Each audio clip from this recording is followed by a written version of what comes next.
Pusha Preme is in the building for Sports and Hip Hop with DJ Mad Max. The return. Heroes Eventually Die. August 11th, the release. This is when it's coming out here. Sports and Hip Hop with DJ Mad Max. Live 265 IR Radio, one of the nicest in the game. He's really experimenting with the Afro Beats and dance hall scene. And I love what he's doing out here, and he's keeping it real with the lyrics. His all the way from New York, the roots there, going to Tampa, getting acclimated here, and really blossoming as an artist here. Pusha Preme, man. Welcome back. How's everything going? Going good, going good, going good. We had to push it back too to the 18th. Oh, you pushed it back to the 18th.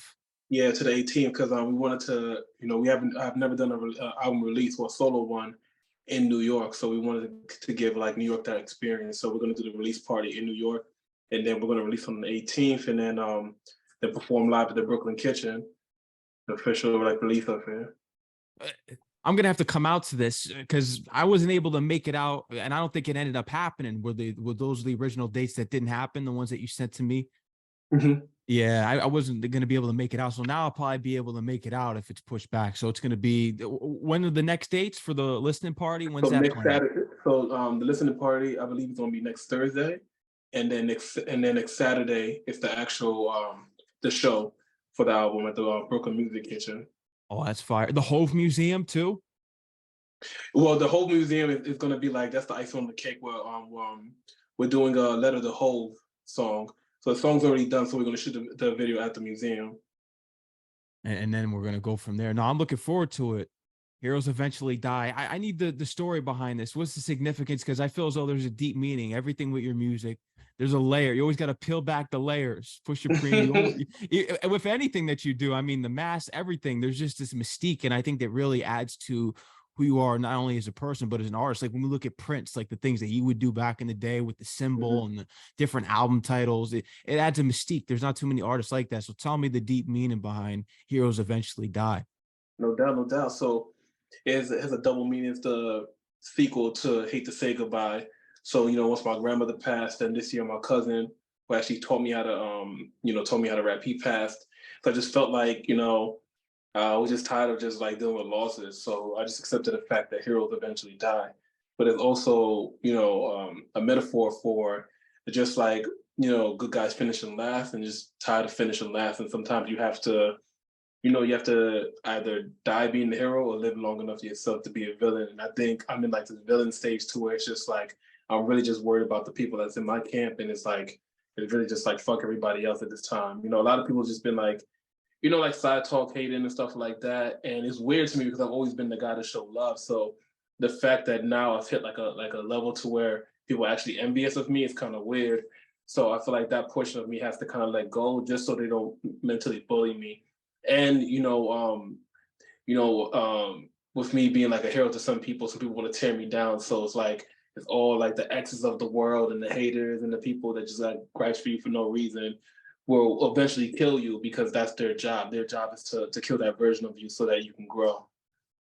I understand what you're going through, and this could resonate with a lot of people. I don't know about in the audience, because I know probably the people that are watching may not all be in the industry, but I can totally understand where people are switching up on you because you're leveling up. You're getting the Bill chart number 18 on Billboard. You're charting on iTunes. You're really leveling up, and it's a shame because you really have to look at it within yourself because you start questioning, did I do something wrong?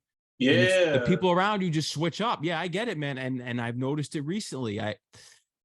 Trust me, man. I do not like interacting with too many people, like, bro. Well, not today, but this month, like a guy that I've worked with, he threw shade.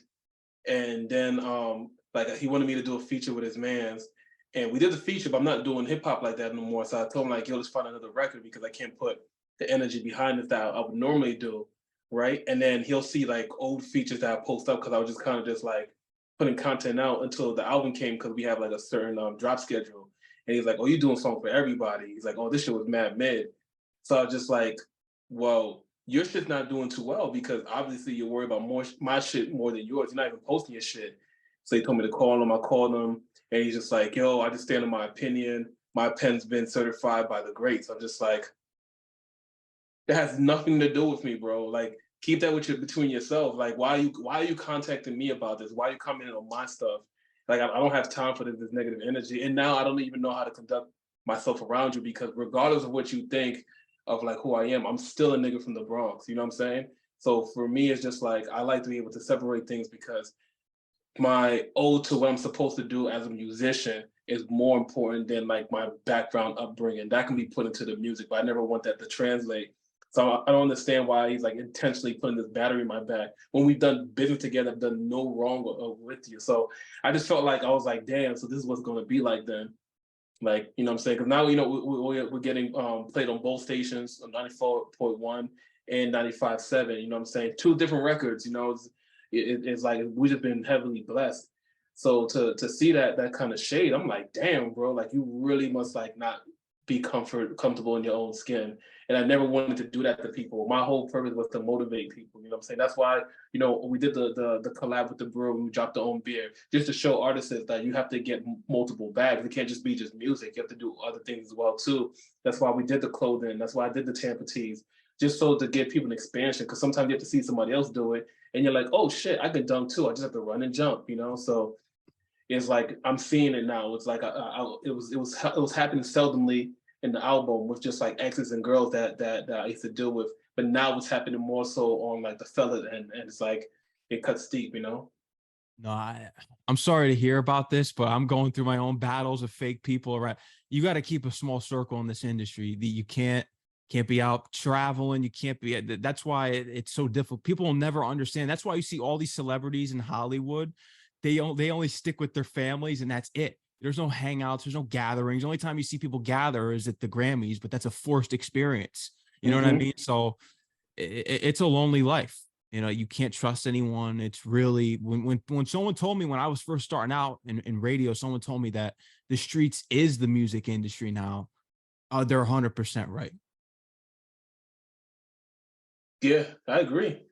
It's definitely a jungle. Yeah. Definitely a jungle. That's why for me it's just like it's important for me to be able to, just be able to I guess Bruce Wayne Batman it, you know what I'm saying? I don't look at it like that. I just look at it by like honing my personal life because once they get a little glimpse of your personal life, then they use things like that to kind of like attack you. And I don't want anybody using, people close to me as like pawns and stuff like that. Yeah. No. Now, are they dropping diss records or they're just throwing shade just No, for word of it's just mouth? throwing shots. It's throwing shots. That's the thing. It never goes to the records.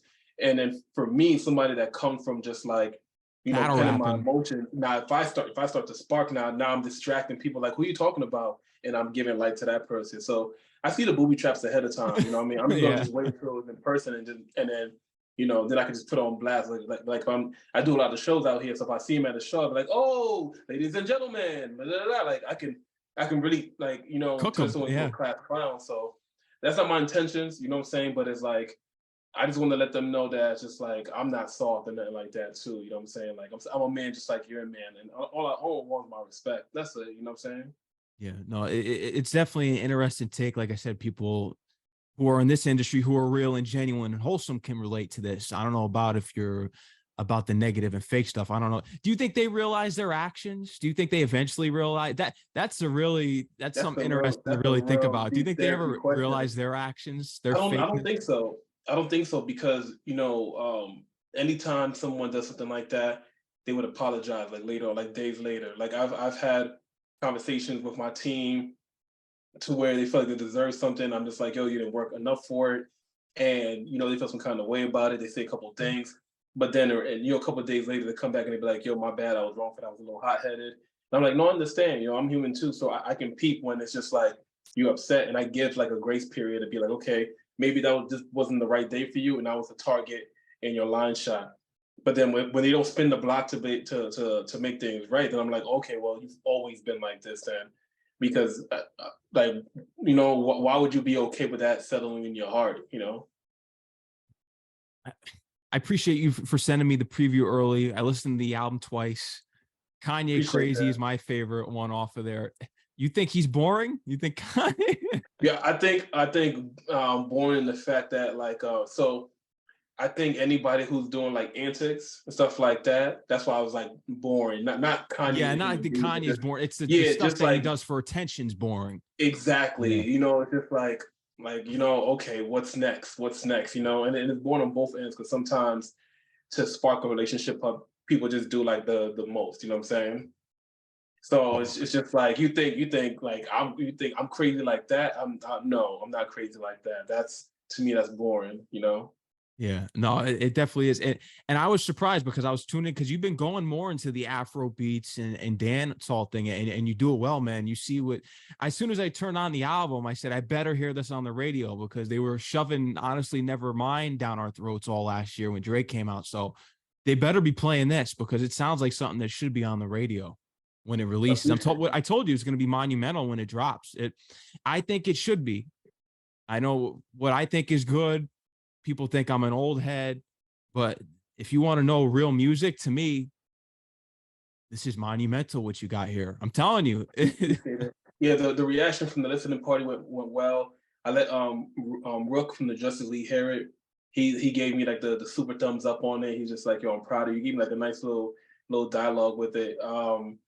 I've let like a couple other people hear it as well too, and it's been helping us out too. So we're working with like a label in New York. We have a meeting with them when we go up there as well too. They were so impressed by it. So sky's the limit. I just wanted, I'm just so antsy to just get it out, but we want to get out the right way. Make sure that we bring people into our world and actually understand the concept of like heroes eventually die, why the artwork has Tampa in Africa, why who are the people that he's carrying. Well, if you're just new to me, like why are there so many masks? So just try to bring people up to speed of what's going on. And what's the new mask that you developed for this album? So we're still working on it right now. Mhm. It's like it's like a little bit of a concept because I got the inspiration from the artwork from um, the Adam and God Mm. painting. So it has like a cross and it has some other implements into it. But then I've just been really, really, really like honing in more so of the green. So I was just like, I think I'm gonna just start from scratch and then kind of just like create like the Joker version of Preme. So I've been looking at purple suits. So I have like a fire purple suit. I want to wear something kind of reminiscent to the Michael Keaton Batman. Okay. Kind of like dressing. So I'm kind of like entering it to me like the way I see it. So I had a dream that I had the suit on, and I was at a Travis Scott video shoot. So I'm hoping that like I'm maybe foreshadowing. I don't know, but I remember the mask being green. So that's what's kind of just making me stick on to going in with that particular colorway. Mm. Yeah, Travis Scott, St. John, Tory, those were like the main guys you were listening to last time. How did you feel Mm. about Travis Scott's Utopia since you're a big listener of his? I think it's very experimental. I feel like some of the influence were too obvious for his creativity. The records that do stand out with him, I feel like people gravitate towards them. The ones that he experimented on, I think he rushed it a little bit, in my opinion. Mhm. But the marketing for Utopia is amazing. Yeah. Oh, it's really trending out there. You see Twitter every day. I see it all day with these trends going on, and people. Of Mhm. course, Drake's on it. Anything he touches gonna go Yeah, he viral. smashed Right? that verse. Oh my Yeah, god, he threw so many shots. yeah. He went crazy with the shots. And Eminem's been going crazy with the shots too, but it's a lot of shots being Eminem? thrown. Yeah, did you saw that? He's I guess he was going at I think Melly Mel. There's another person that he went at Oh too. my I forget who it god. was, but he's been going at a lot of people in his latest. The game. It was the game. He went at the game and Melly Mel and one of his new tracks. So yeah, a lot of shots The being game thrown. makes sense. Melly Mel, Melly that doesn't Mel, make sense to me. it makes sense because Melly Mel's always saying that he's only clarified as this great rapper because he's white and all this stuff. So I get why Eminem Oh, okay. I see. felt I as though see. it I was like, see. yo, I need to say something about. I get it, but yeah, a lot the game he dropped that whole diss song on him, so you knew that was Yeah, the coming. game is trash, man. You don't like the game?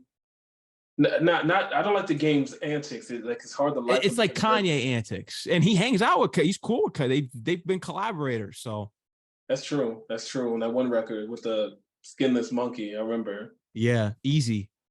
Easy. Yeah, yeah. Kanye rubbed off on the game, but I think they've been working since the early. What's the crack music song that they did back in That's the day? true. Late red. They've been working for a while. Wouldn't get far. I think he's done a lot of. Yeah, So you Winnie and see, Far Hard. Winnie and yeah. So Far. you see the Kanye's rubbing off on game, and it's the antics. Yeah, no, I get it. But when we look back at Doctor's Advocate documentary, Game is two classics. But let's get more True. into how everything's going with Pusha Preme because you got these masks. And going back and just remembering you talk about your story with sports because you're playing basketball, you get the torn meniscus.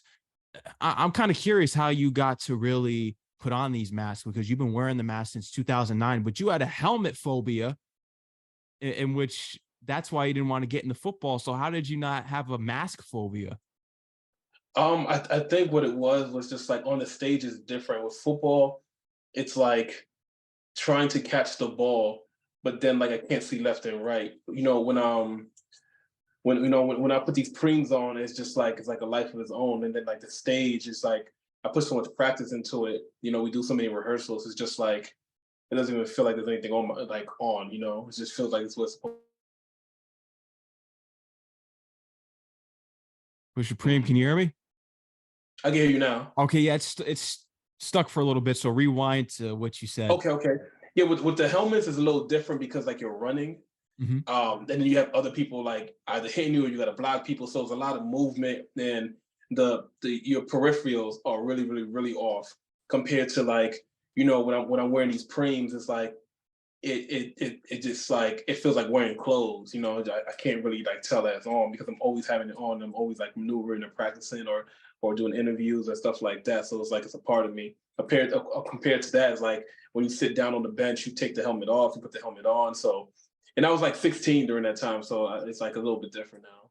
Yeah, no, the craziest question that you've been asked is, "What does it smell like under that?" I can't believe someone Yo, asked you that. Really? I mean, what a yo, unbelievable. crazy shit, man. These fans, man. But I love them though. How are those Tampa fans, man? Because I'm telling you, the vibe down there, down south, and everything, just they're going crazy for the dance hall and Afro Beats wave. It's been crazy. Yeah, it's been really good, man. Best fans in the world to me. We just did a benefit concert, and I went with really, really, really well. And we did better than most, people that come down, like Asian Kitty and Callie. They came down, and we kind of did more numbers than them on a Monday. So they're highly supportive. They're excited. Some of them are going to come with us to New York as well too. So it's like crazy that people are just booking flights just to be there around us. But that happened the last time we came to New York too. People from Tampa came up with us. So as long as we're creating that bridge, man, some people are from New York, so it's like a bridge back home. And for some people, something new. Like 3 people who've never been to New York are coming on this trip just for the show. It's going to be fire, and I'm looking forward to this. But last time I didn't really get into it much, but you mentioned it in our last interview about you being in the army. So you were in the army for a little bit. Yeah, for a little bit, Yeah. for a little bit. That's a little Easter egg. Yeah, for a little bit How in long? the reserve. Shoot, I was like right out of high school. Wow. Yeah, Yeah, that's like crazy. Yeah, 18. I know I didn't because I heard you say in the last interview that we did because I went back and re-listened to it. And I was like, man, he was in the army. I was like, why didn't we really dissect? Because I think it was your girl that was sending you Jay-Z lyrics. Is that what it was? She was sending you Yeah, at Jay-Z the lyrics for time you to recite? she Yeah. used to print them, and then I would read them when I'm in the barracks so I can learn them. So when we did the road marches, like I would just recite them, so I wouldn't even think about like how far we're marching and stuff like that. Because that shit can get super boring when you don't have something to put your mind on. Yeah, no, it can. You see from these documentaries and stuff. How did being in the army prepare you for the music industry? How about that? Hmm, that's a good question. Maybe it's more so judge of character. Mm, I think it just helped me with my judge of character. I would say, there's certain people where it's going to be a scam, and certain people where it's going to be like, okay, this is somebody that they can keep close. yeah. How about this? Watch your backs. You got to watch your back when you're in the because in the army you gotta have Well, eyes in it's the a back it's of a, your it's a head buddy too. system in the military. So everything's battle buddy. Like you take care of your battles. So that's one thing. Like in that unit, doesn't matter if you're white, black, Asian. You take care of your battle. In the music industry, I don't feel like they're really big on taking care of one another. It's more so like if I benefit off you and then you benefit off me, then we good. But it's very seldom that it's just like, yo, I'm going to help you just because I like you. From what I've been seeing in the music industry, sometimes it does work like that. Like I think nowadays it does because more people are attracted to people that have passion when it comes to this. So the passion kind of like reignites the reason why we do this in the first place. So I think It's that worked out. transactional. Mm-hmm. Yeah, no, I'm not on that type of time. I removed Yeah, the no, you're one of the few that's not on that type of time. But in the military, it's definitely not transactional because it's like it's just ranking. Like you wouldn't even be transactional with someone who has a higher rank than you because they just shut that shit down.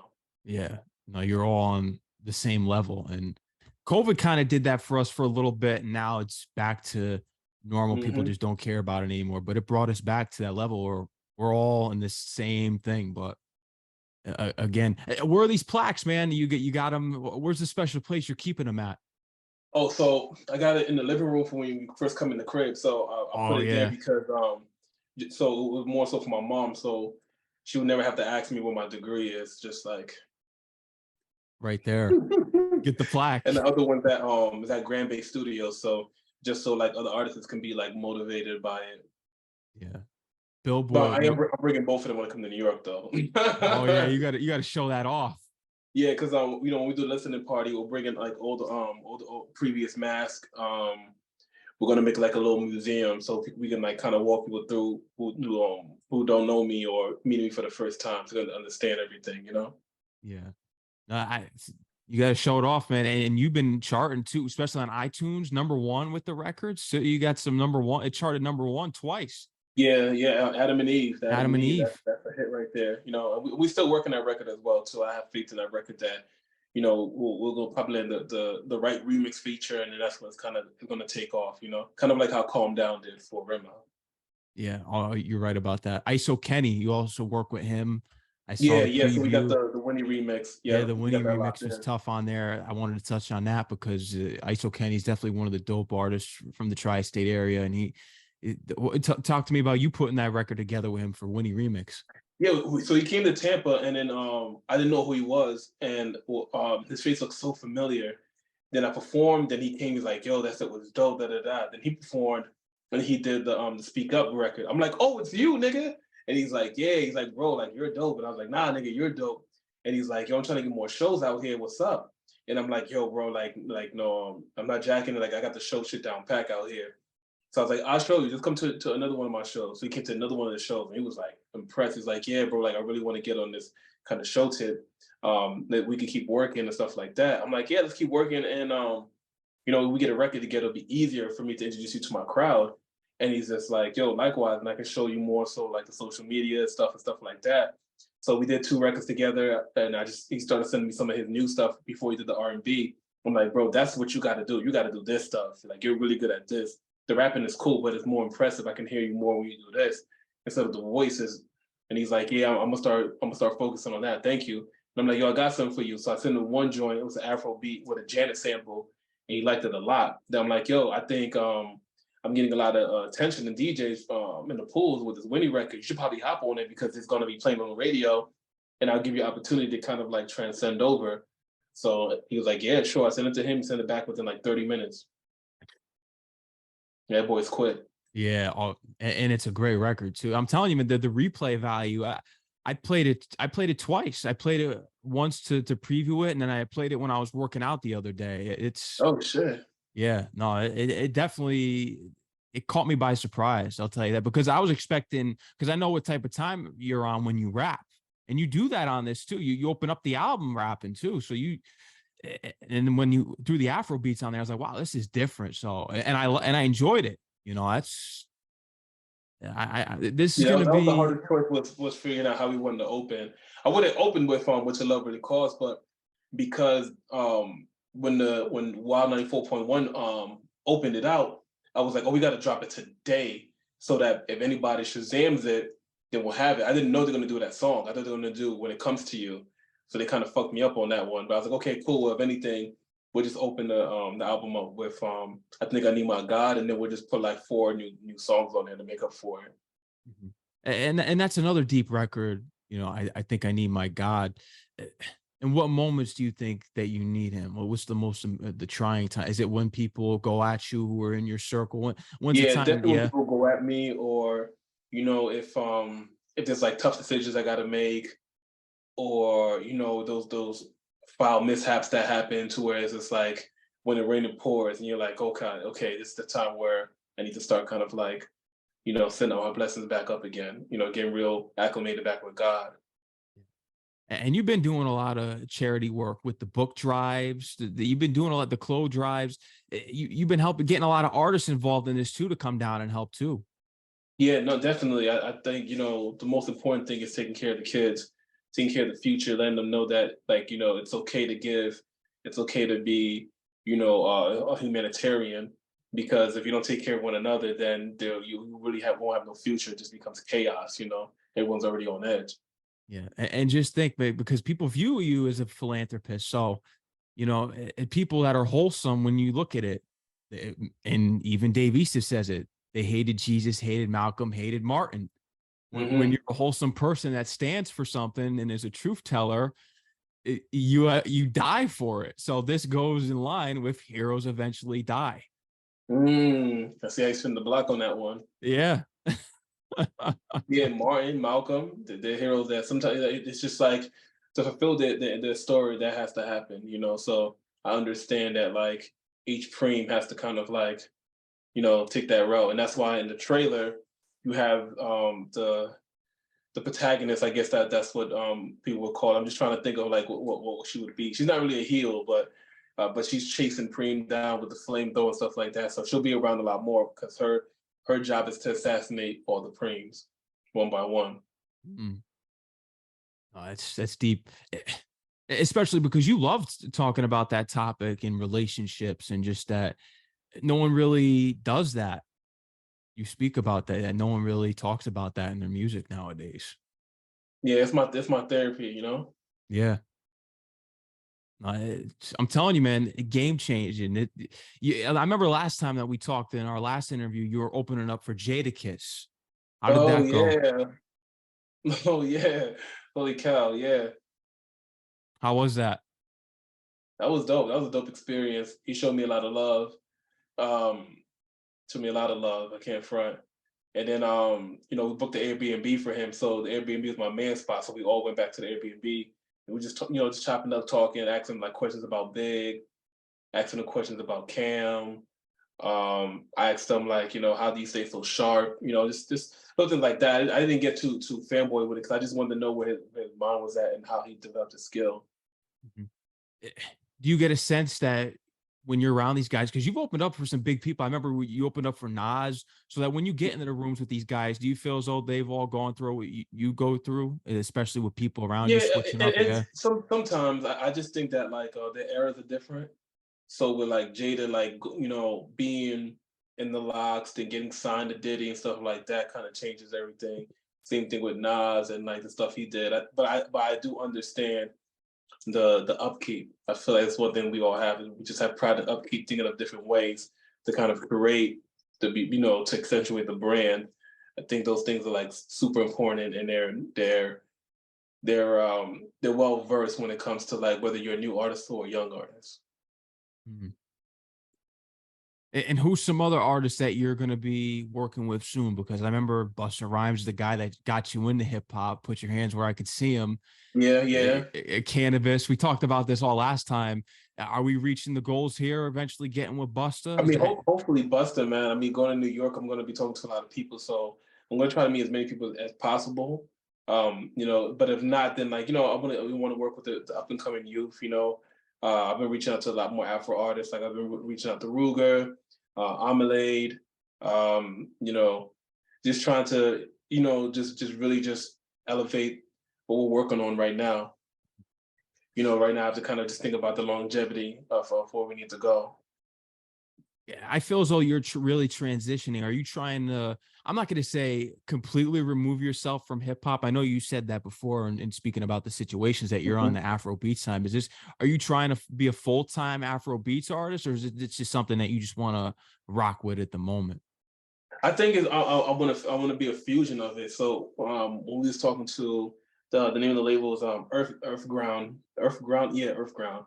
They said it's like a nice balance of if Travis Scott was to do like Afro beats, it's like a nice conclusion of because the live shows are different from all three of them too. So I'm just trying to find like a happy medium to where I'm just comfortable just doing these things that I listen to because that's what I listen to all the time at home. So for me to make it is really just having that type of production in front of me and really diving into it. So with this particular album, it's a collaborative album with Wild Child Beats, who did the majority of the beats on this album. So, but he's not like an Afrobeat DJ per se. So, but the fact that like I can kind of give him, key components so he can actually make those records, let me know that it's not too far off. So we're just going to just keep just striving to just to be the best version of just a creator. Are you looking to be collaborating with some Afro Beats art? I know Cranium, he was recently on my show. Is he someone in mind? Who's some Afro Beats artists that you think? Yeah, no, Oh, yeah, definitely. yeah. I'm super open. There's a couple kids from Nigeria there's some verses for, but I'm definitely open because me being from Sierra Leone as well too is just like I just want to kind of just like touch back with the roots, and I may have some value to give them too here in the States. So who knows? I could be that bridgeway. How does it feel going back to New York now that you've popped? Because I know people say that you have, in order to get love within your city, you have to go elsewhere and get successful and come back. So how do you feel going back to New York? It feels good. Yeah. We went back last year, I believe. It was like the last year, the year before. We did a show at the Delancey with Reaching Over, so that went well. That's the one we took like a bunch of people from Tampa with us. So going back this time, it just feels surreal because now it's like a solo booking. It's not like a feature booking; it's a headline booking. I'm bringing my drummer with me. I'm bringing Wild Child with me, my photography team.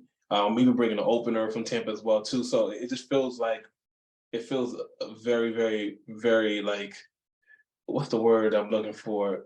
Blissful. You know what I mean? To be able to kind of like really just not be able to like. It feels good to not be separated from New York. Because New York is a hard market. So the fact that I'm able to kind of come back and like do what I'm doing here, like I would do down there, feels really good. And you're getting the love. That's the most important thing when you go back. What would you say is your, because we know New York and Tampa, those are your homes. What's your third home? I'm curious to know. Where's somewhere else that people may be like, wow, he gets love here. Where's that other place? Hmm. That's a good question. Right now, it's just those two because I don't know if they will remember me back in Mississippi. I'm not too sure. Yeah, because you were out there for a short period. Yeah. I would say Ghana. We get a lot of love in Ghana. I haven't been there yet, but we get a lot of love in Ghana. A lot of love. Like we've been on. They play the music on their television show, on their version of MTV, a bunch of clubs on their radio show. So we did interviews with them. So I would say Ghana for sure. That's big. That's the thing that's so sad about like genuine artists when I look at it today, because you see it's all trendy stuff that pops now. If they had TRL now or any of these real shows, 106 in Park, guys like you would be, it would be out of here. You know what I mean? And when we look at artists like Drake, Kendrick, and J. Cole, they were the last ones to have that Rap City basement, Hmm. 106 in Parks. They came in when the game was still transitioning to digital. So now Hmm. it's all, how can we fake the numbers? How can we fake this and do what's trendy to get to the top, instead of let's go out there and find actual artists who are talented, and which is you. Thank you, thank you. Yeah, I mean, we're doing the same with the fans. This New York trip is, just really just to just hone in with the people in Brooklyn. Probably go to a couple like Afro festivals and stuff like that they have going on that weekend or that weekend. Just really just expose ourselves to people. Pause. And oh, unbelievable. It hit me a second late, but uh, it's been a long day, and I think I needed that. Um, Afro beats, because we talk about the lyricist lounge. This is where and you also have some people in your family that have a musical background, and we talked about this last time. Where do you think the Afro beats stem from, being you having such a huge hip hop Yeah, background? It that's my all goes mom. hand in hand, but where Yeah, the Afro beats come from, you think, in dance that's my hall? mom, my aunt. Yeah, my mom's and my aunts. That's all they play. And it's like it's funny because it's called Afro Beats now, but before it used to be called dance hall. You know, or just like African, vibes. Like, it didn't really have like identity, I like how it does now. So it's kind of dope. You know what I mean? Yeah. I still, you got me on that one before, but I just, you know, when you laugh and you just can't stop, that's where I'm at right now. But how about merch? Because you're gonna have the merch ready for this album too. Yeah, yeah. So we're gonna have shirts on deck. I'm working on more of the top and the bottom collaboration, hoodies. We're gonna do vinyls too. Oh, that's fire. The That's real people old that school. we were working with were saying like to really do vinyls because of how dope the artwork is. So I'm like, okay, cool. We'll jump into it. I'll try it out. You know, but Yeah. yeah, we're definitely gonna go crazy on the merch for sure. No, it's gonna be crazy. How about tour? Because I know you're already going to be doing these release parties, but do you have the tour lined up already? You looking to So go to so we're, Ghana and these places? well, the Ghana trip we'll think on like Christmas time to Okay. go. For the tour, I think what we'll do is we'll come back the Florida and we'll do a Florida tour first. See, engage the audience, stuff like that. See what we can do from there, and then probably make a way to do like a tri-state tour. Do some shows in Jersey, Brooklyn, Queens, then maybe Philly. Just like we wanted to kind of stay in that market, just so we can see how the music is resonating with people who listen to Afrobeat all the time. Because ours is kind of like Afro fusion, Afro pop kind of ordeal. Yeah. Poetry and rhythm elevates minds effectively. That's the guy. Yeah. That's where we have it, man. We got to keep the people in tune. You getting your name from Nova. You didn't want to be associated with the Supremes. People were telling you look like 50. And we got Pusha Mm-hmm. Preme, man. Got to keep it. Got to keep them in tune in case they didn't check out the last interview. Just keep up the, Facts. who Yeah. made you? If you're watching this now, man, I tell you, man, it's this. He knows his shit, man. He's like the Narwhal interview without the frozenness. No, you already know, man. Everyone else needs to level up, and I'll throw some shade. How about that? Mm. Oh yeah, you get to a certain point, man. I get what you're going through, and it's a shame. And do you feel as though with heroes eventually die that you kind of let them get to you in a way, or nah, you kind of because Yeah, I can't front. you He know what I got mean? to me. Because you want to address it, but it's like, damn, they really got to me. Yeah, because I'm too busy to address it because then it's just gonna just turn into violence. I'm just gonna be just so upset. I just want it out my system. So the best way for me to do is kind of just like speak about it when it happens, and then just kind of just like let it go. So this is my version of letting it go, just being open about it. I'm not gonna bother it in, and then just continue working because we're just way too busy. There's so many things we have to have lined up when we get back. The moment we get back from New York, we have another show. I'm doing a Kobe tribute show on the 24th. Oh, Then that's after big. that, there's a festival they're doing in Tampa that we got to do called Lotto 7. Then after that, then we got to start preparing for Halloween. I don't have the time. I really don't have the time to for child's play. You know what I'm saying? Yeah, Chucky, Child's Play. Yeah, word. Oh, since you had the Halloween reference there, Yeah. have you thought about doing some? Because you see, what are your thoughts? Because I'm a big horror movie guy. I like the Halloween season. I like horrorcore, and when we look at what the Ghetto Boys were doing, Chuck Wick with Bushwick Bill. What do you usually do during the October season? I'm kind of curious. Since I love you also like Halloween. wearing masks too, so Yeah, no, I love Halloween. yeah. Halloween's dope. That's like one of my favorite holidays.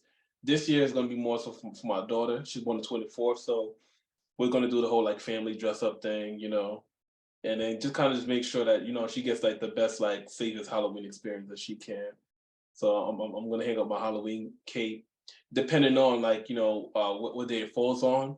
Because if it's a day that we get sitter, then I'll throw a Halloween party. I'll probably collab with like Barely Legal and do one Oh, like that way.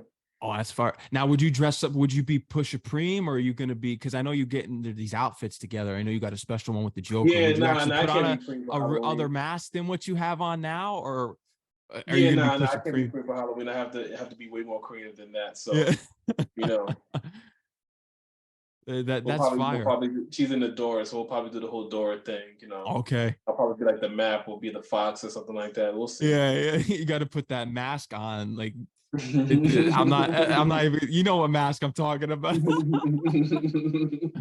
The bandit mask. Not word. Oh man. But man, I look forward to this release. So it got pushed back. It's the 18th now.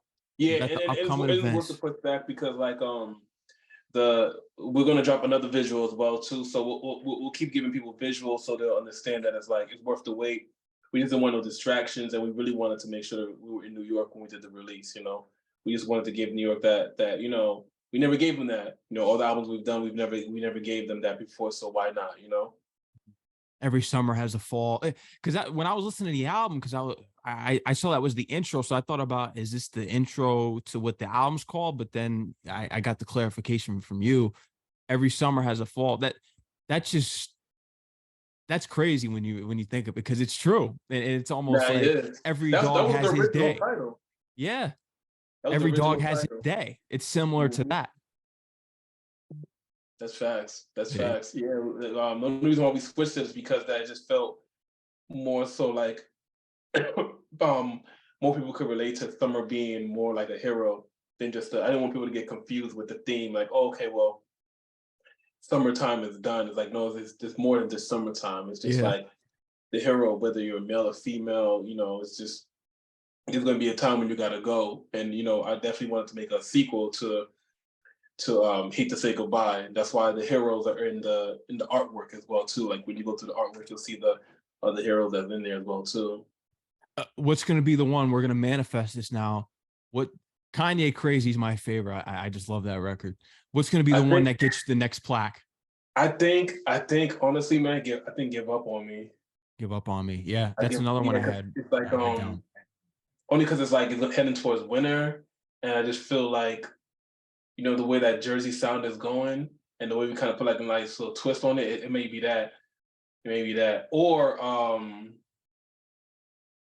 or my friend. I think My you're right on friend. my friend. Mhm. Yeah, I was a That's the good one choice. after Kanye Crazy. Mm-hmm. Yeah, I haven't memorized now. I did a surprise too. So when you hear the official version, we will there's like extra tracks in there with different skits. So I had like my aunt, my mom, and her sister. They all have like their own like poetic "Heroes Eventually Die" kind of skits. So I sprinkled them without the track. Like I rid of the Idris album just because I didn't want no problem with Idris album, Mhm. and I just feel like I'm gonna meet him. He's from Sierra Leone, so I'm gonna meet him. That's my goal by the end of this year to meet him and then talk to him and tell him like, hey, I got this album idea, concept, and I'd love for you to be a part of it. What I used last time was these clips, but I would like to actually have you on it. So, you know, man, trying to manifest that. It's gonna happen. I'm telling you. What are some other movements that you got going around? Because the album's coming the 18th. We know that, but you have more drives on the way. What are some other things you're Yeah, working on so we that have we a may not shoe have drop on touched the on? 24th. It's Kobe Observation Day for us, so we're going to be observing Kobe. You get it for $8 with a jersey on. We have a $5 punch to represent the rings, $5 purple punch. We're going to have a couple artists perform. We're going to perform as well too, some cuts from the album with the band. And then after that, then we have the festival that we're doing with H called Out on Seven. And then Shout out around to H. sometime around that time, we're gonna probably do like a Preme and Friends, and then just do the album top to bottom. I have like a couple spots that I want to do like a tiny desk. So it'll be like a tiny desk show with all the Okay. features. But we'll be like a live recording, and then that's gonna be like my unplug album. Yeah. So that's the goal. That's fire. And Tiny Desk, they need to get you up there. I'm telling you, you Yo, go man, if crazy you on know there. somebody, man, I've been hitting them boys up, man. We're ready. Yeah. You know, Oh, I think you actually got to Bronson get just on. did one that was fire. Yeah. Oh, yeah. And Juvenile too. He was up there The Juvenile one was recently. cool. I like that one. Yeah. They got to get you up there, and you have the set already. You got the live band. Let's go, Tiny Desk. What's going So on? for real, it will not disappoint. No, you won't. Pusha Preme, man.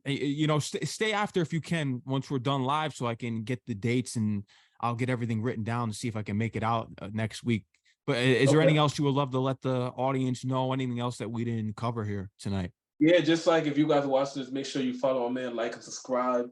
He interviews a bunch of different goats. Like I'm telling you, like don't let the New York cat fool you. The Knicks are not that good, but his interviews are really that good. You know, like CeeLo Green. Like I've been watching your interviews and you're knocking them dead, man, left and right, left and right. So Other than that, man, you guys can find me on Google, Instagram, YouTube, PUSHA, PREME. I hope you guys are tuned in. Please, tune into the album on the 18th. Tell me what you think, like it or hate it, but I almost can guarantee there's something there that you're gonna love. If you listen to it in the car or while working out, and it's gonna be a smooth ride. It's only about 30 minutes of music. There's some good shit from there. Oh, this is a good car. I may play this tomorrow. I plan on going out this week, so I plan on riding around to this record. And I'm glad that I have it early. I appreciate you for sending it. Yeah, and I'm gonna be coming out to these events too. It's time. I'm gonna be hitting the road, and yeah, don't let the Knick hat fool you. I remember the last interview I told you I've distanced myself with the Knicks. I'm officially back with the Knicks because I was mad they didn't trade for Donovan Mitchell, but they proved to me. Jalen Brunson proved to me that he could really take this team far. Julius Randle's a bum. He stinks in the playoffs, but Jalen Brunson is the real deal. I'm telling you. Facts. Yeah, and your Nets. I mean, what happened? They blew the boys the fuck up. But it's like, though, I think it's going to be Ben Simmons coming out season. He's not going to be scoring a bunch of points, but he'll be facilitating more, what he does best. You know what I'm saying? And then we got Miles from the Suns. Miles Bridges, really well. Yeah, he's nice. Yeah, so we're gonna be like a nice like 7-6 seed. We'll be what the Raptors used to be until we get like a superstar. Yeah, and Dinwiddie's he's back now, so yeah, Dinwiddie's nice, He's not. He's a Knick killer. He's a Knick killer, But I'm not gonna lie, because when I distanced myself and I got back with them because they started to actually play like a respectable team, it felt good to beat the Nets when the Nets lost all those players again. It felt good. Oh, because not just you, but being back in Queens when I was wearing all my Knick gear, all these bandwagon. Because you've been a Net fan for a long time when Chucky was there, when Chucky Atkins was there. Yes, you've been a Net fan, so you're not like all these bandwagon fans that came when Kyrie and KD came. So I get your connection, but there's some bandwagons, man. Pierce, Garnett, Darren Williams, Joe Johnson. Yeah, D was when he picked them up from, I think it was from free agency that had picked him up. He had just finished that contract with the Jazz. I believe that's they picked him up on free agency. Yeah. Yeah. Nice. That's crazy. Yeah, and Darren Williams is another Knick killer. I mean, he'd light up the Garden when Melo was on the team. He was just light. Yeah. The thing about the Nets, I liked when they were in Jersey. I think with Brooklyn, when I told you last time, when they came here, they acted like they could just take over. They had their moment. The Garden's back. We're back. They had a moment. I mean, they've been to 2 chips, Unfortunately, they couldn't close out. But I wasn't rocking with them during that time when he had Jason Kidd, Kerry Kittles, or even when he had Kenny Anderson. I just always remembered them because, like, living in New York, like, it was, that's basically what it was playing on NBC. It was like the Nets when he had like Petrovic, or when he had Kenny Anderson, or when he had who's the other kid, Kerry Kittles during that time, Vince Carter way later, Keith Van Horn. Yeah. So the names always like came up, you know what I mean? But it wasn't until I moved there, and then I just wanted to be in a city to where I can go to the games, and that's where the Brooklyn happened. So when the Brooklyn Nets, I'm like, oh shit, I barely go to Brooklyn anyway. This will be like my new reason to go there, and it was like right by Junior, so it's like, okay, I can just get the cheesecake and I could just go right over there. So yeah, no, it's gonna be interesting to see what goes forward. How about football? Who's your football team? Right now, I mean, it's been the Patriots for a while, but oh my god, I'm a Jets fan. Oh. And in the Bucks, but the Bucks because I'm here because like I want to go to the game and root and stuff like that. So, I would have to go all the way to up north to go see a damn game. Yeah, man, that's deep. That's deep, and it's always cold, so I don't know. Yeah, I hope Rodgers lights you up this year. I really do. I'm tired of the Patriots. We haven't beaten you guys since 2015. The Jets, we haven't beaten you guys. It's been that long. So. Our quarterback is kind of sus, so you might be able to get us this year. Yeah. Mac Jones. Jesus Christ. Unbelievable. How about baseball? I don't Your really base? watch baseball like that, but I went to my first baseball game a couple weeks ago to see the Devil Rays. I seen Randy in person, so that was dope. And the Rays once. I'm like, oh shit, it seems kind of good. Yeah. It's better watching in person than it is like on Oh, TV. being on TV, yeah, it's fun being there. Yeah, unless you're not a Mets fan, because I usually tend to rent Met. I go for the Mets, so you're usually falling asleep or leaving early, because they're boring, especially now getting rid of the whole team. But yeah, but the Rays, that they're competitive. That's their division now. Them and the Orioles, that they run the Yankees division And that's the now. game that I watched. I watched it was them versus the Orioles. That's so crazy that you said that. Wow. Yeah. We watched them boys too. They're both nice. The Yankees, they have a lot of work to do. Because they have 27 World Series rings and all this history. They think they're the best, but they have a lot of work to do to get back to that status. Mm-hmm. But Pusha Preme, man, I want to thank you again. And like I said, I'm gonna cut the live down, and I'll get these dates from you. I want to thank you Okay. for coming on the show again. I appreciate your time and just everything that you're doing out here, and learning about your journey and just everything that you have on the way, especially giving back. Props to you on that, because not that doesn't get highlighted a lot. It's always the negativity, and it's always good to see someone giving back to the communities. So I tip my hat to everything that you're doing out there for the people. Appreciate it, Ken. Thank you. Yeah. And all right, man. Take care, everyone who's watching right now. And until the next time, Pusha Preme, we are out. Yes, sir. Peace, y'all. Peace.